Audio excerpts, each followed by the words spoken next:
about watch out for people that try to humble you. It's a big deal. So we're going to talk about it.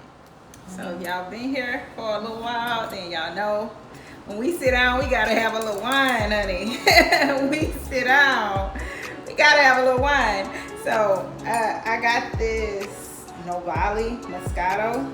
It's in a little bitty skinny bottle.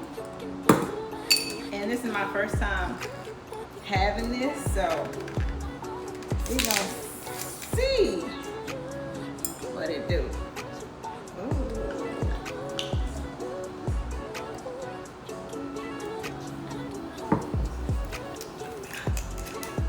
Okay, let me try.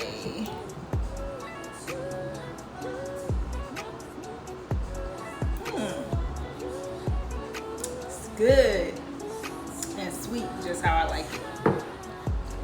So first things first, I just want to give a disclaimer. I am not a doctor, a psychiatrist, or what else? Psychiatrist or psychologist. But guess what? Pretty soon I won't have to give that disclaimer because your girl is a psychology major.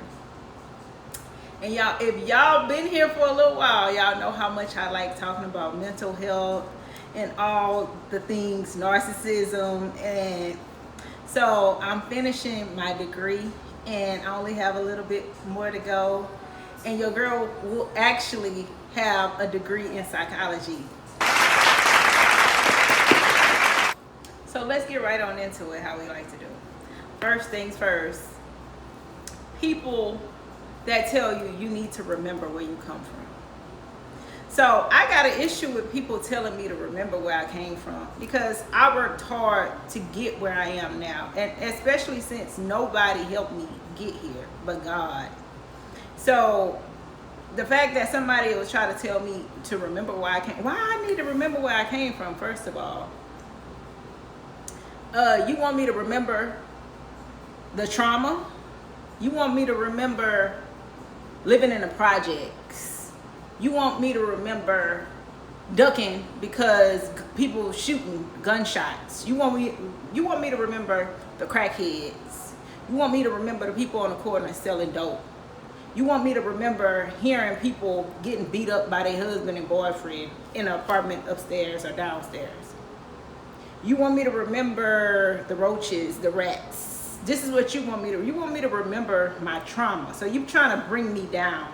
So you're trying to humble me. That's what you want me to remember. So how often do you tell a person who was assaulted to remember that assault?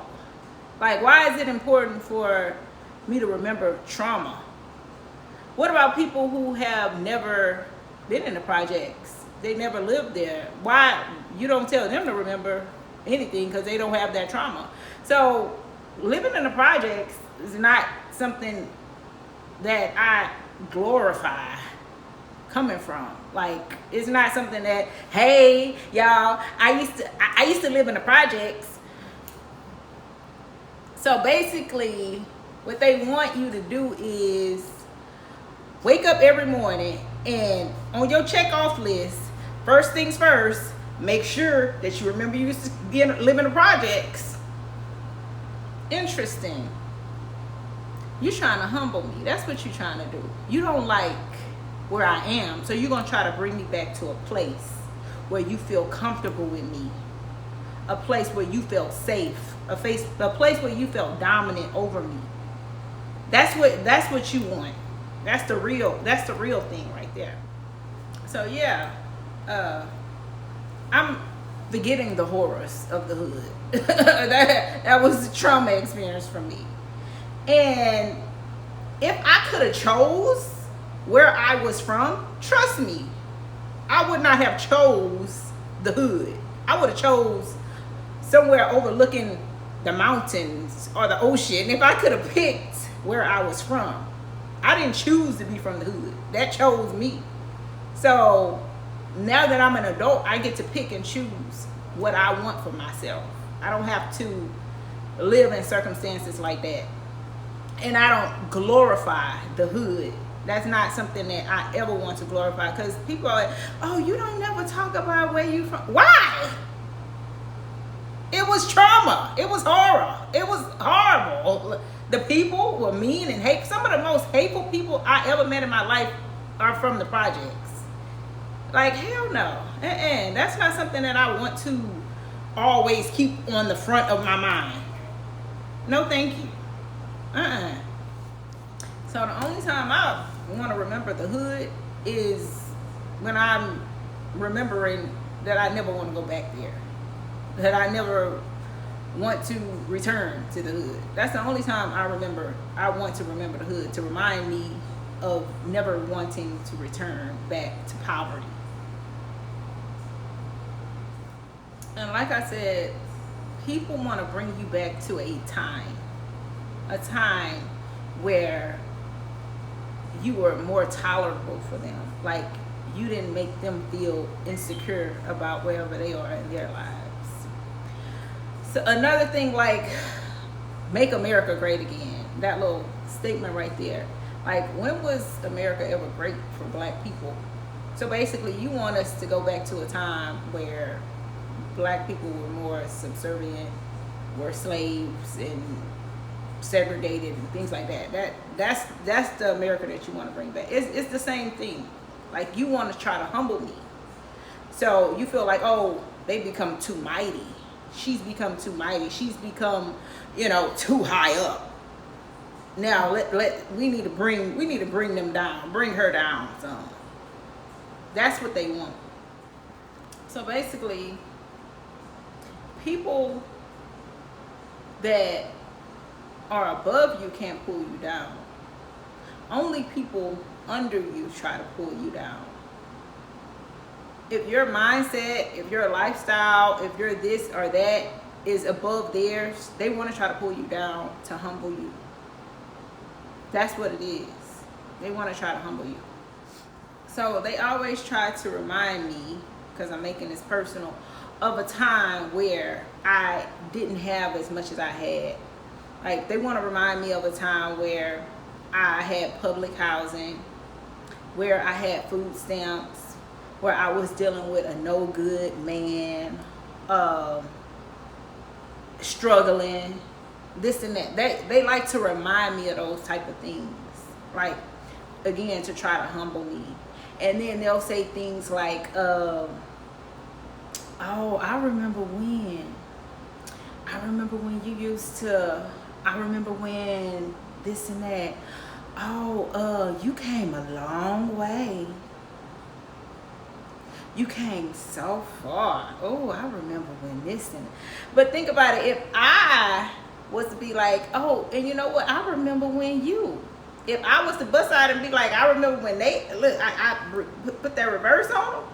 Baby, the filth.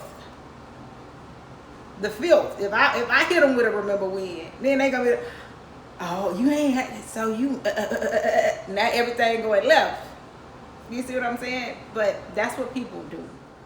So again, if people can make you feel bad about yourself, it makes them feel more accomplished. If they could get you down, that's why they can't get me down. I'm gonna be happy. I'm gonna be joyful. The joy that I have, the world didn't give it to me. The world can't take it away. So every time they see me, I'm gonna be a little bit more. I'm moving from glory to glory to glory to glory to glory. Every time I'm gonna be a little bit more, because I know my accomplishments make a low self-esteem individual or a low life individual, it just reminds them that they ain't shit. And that's fine with me. I don't care. I don't mind. The problem is, a lot of these people like this are still in the same position, still in the same mindset, still in the same this, same that. They don't want to change. They don't want to grow. They glorify being from the hood. They glorify all this dumb shit.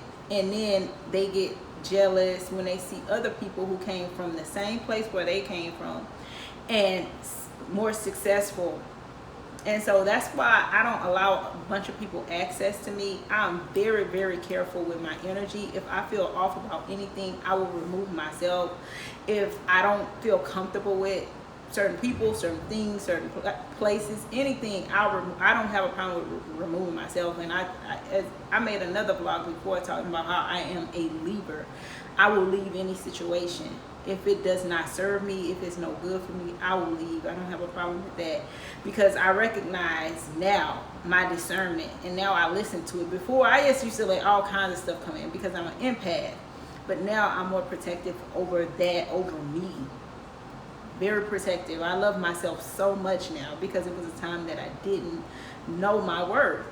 And so now I don't allow no anything. I cover myself so well. I'm so protective over me. And another reason I can't like talk to people, certain people all the time, or spend too much time communicating or allow them too much time in my company is because I don't want anything that they got to rub off on me. Nothing. And a lot of people can say that and like, oh, whatever she got going on ain't gonna rub off on me. That's not true. When they say birds of a feather flock together, that is very true. You may not be exactly like that person, but some of that person's stuff is going to rub off on you, and it's biblical. That's why it says bad communications corrupt good manners. So you have to watch who you communicate with, who you give access to you, and things like that. And I understand that so well. So I don't allow certain people with certain mindsets to be around me too long. I keep it real short and I keep it moving. I'm not disrespectful to anybody or their lifestyle or whatever they have going on, but I understand what I need for me to move forward, to move from glory to glory to glory. I can't have certain people with me. I can't have certain people around me. I can't communicate with certain people because some of their stuff can rub off on me whether I like it or not, or whether I'm paying attention or not. So that's why once I recognize something, I'm out. I don't care who it is. It could be family, it could be friends, it could be parents, it could be siblings, it could be children, it could be anybody who's trying to take me down. I will remove myself from it. And I don't care. Interestingly enough, is most of the time these are family members, people who you grew up with, close friends, things like these are the ones that try to humble you the most. And the crazy thing about that is that they don't even realize that the blessing that's on your life is for them too. God said that he will visit every generation. So he's gonna give favor to somebody in your generation, in your family line. And that person is sent to come in to help break all the family curses, sent in to break the spirit of poverty. God visited that person, and most times they reject that person. That's why Jesus, he had to leave his town of Nazareth. He had to leave Nazareth to start his ministry. He could not stay there because his own people, they didn't accept him as the Savior.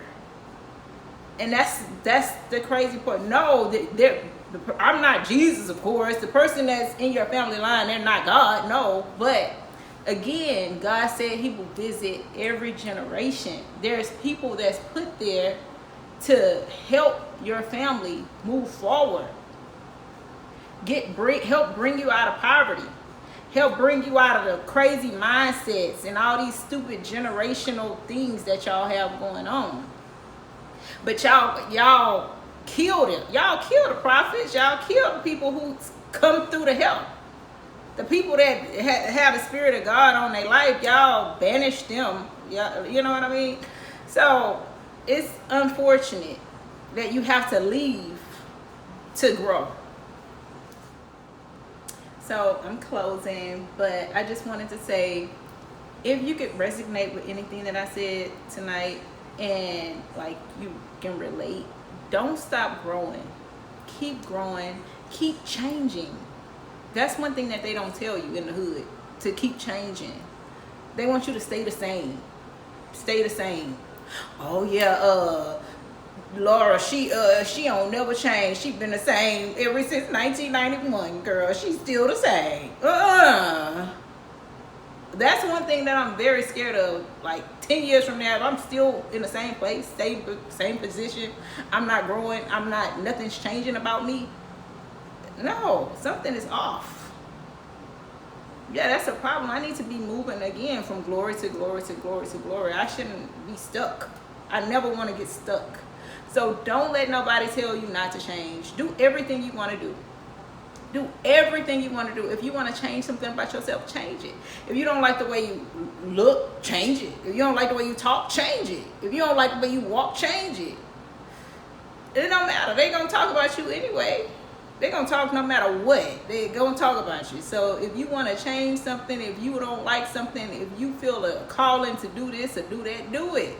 Don't feel like you got to stay stuck because of what everybody else going to think. How they going to run your life and theirs? They in charge of your life and theirs? No. You're going to be in a casket or into somebody's urn one day. So you might as well do what you want while you're here and enjoy your life. As long as it's pleasing to God, I'm for it. So thank y'all for watching, and I'll see y'all next time.